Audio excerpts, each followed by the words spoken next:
Assalamualaikum warahmatullahi wabarakatuh. Nama saya Gadis Salsabila dari kelas 9F nomor absen 18. Di sini saya akan menjelaskan tentang olah tubuh, olah suara, dan olah rasa. Yang pertama adalah olah tubuh.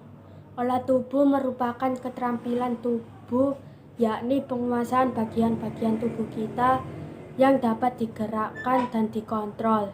Tujuan dari olah tubuh ini untuk dapat menguasai secara sadar bagian-bagian tubuh yang akan digunakan untuk menunjang kebutuhan seorang pemain dan menggambarkan sosok tokoh yang akan dimainkan agar pemain dapat menguasai segala gerak yang diinginkan.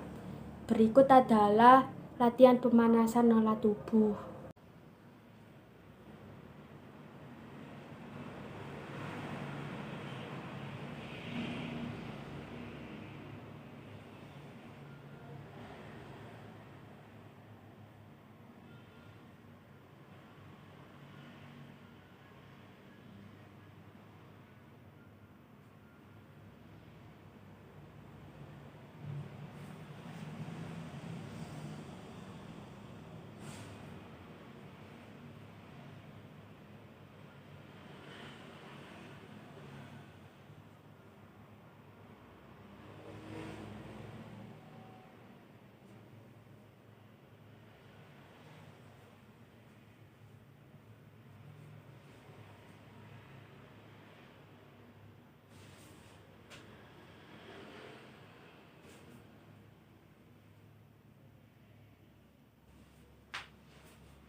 Selanjutnya adalah olah suara.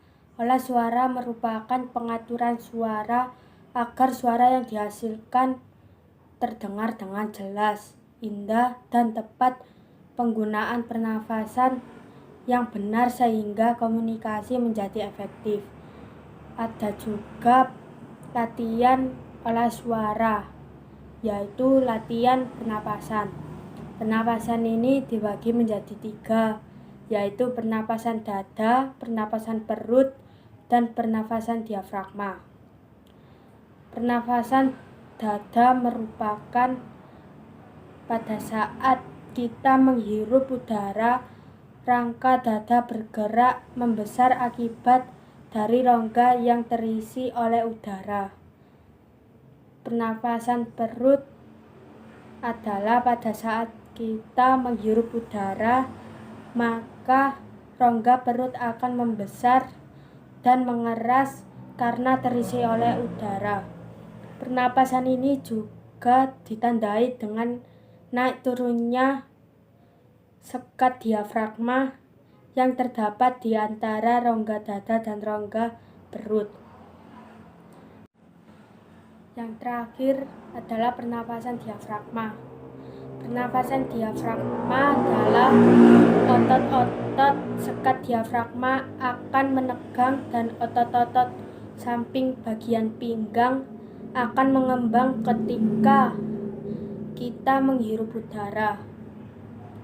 Pernapasan ini sebenarnya gabungan dari pernapasan dada dan pernapasan perut.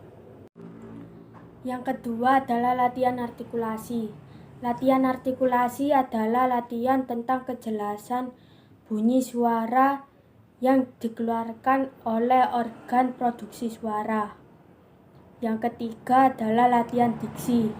Latihan diksi adalah latihan mengeja atau berbicara dengan keras dan jelas. Latihan diksi ini berfungsi untuk memberi kejelasan suara dan kata yang diucapkan. Yang keempat adalah latihan intonasi. Intonasi adalah nada suara, irama bicara, atau alunan nada dalam melafalkan kata-kata, sehingga tidak datar atau tidak monoton. Intonasi menentukan ada tidaknya antusiasme dan emosi dalam bicara. Fungsi dari intonasi adalah membuat pembicaraan menjadi menarik, tidak membosankan, dan kata-kata atau kalimat yang diucapkan lebih mempunyai makna. Yang terakhir adalah olah rasa. Olah rasa adalah ilmu untuk mengontrol emosi, perasaan, dan hati agar bisa merasa bahagia, sedih, sakit, atau perasaan lainnya. Adapun latihan olah rasa, yaitu yang pertama, latihan konsentrasi. Pengertian konsentrasi secara harfiah berarti memusatkan pikiran pada sesuatu sehingga dalam presentasi ada sesuatu yang menjadi pusat perhatian. Pusat perhatian seseorang pemeran adalah sukma atau jiwa peran atau karakter yang diperankan atau dimainkan. Tujuan dari konsentrasi ini adalah untuk mencapai kondisi kontrol mental maupun fisik di atas panggung. Yang kedua adalah latihan imajinasi. Imajinasi adalah proses pembentukan gambaran-gambaran baru dalam pikiran, di mana gambaran tersebut tidak pernah dialami sebelumnya atau mungkin hanya sedikit yang dialaminya. Yang ketiga adalah latihan ingatan emosi.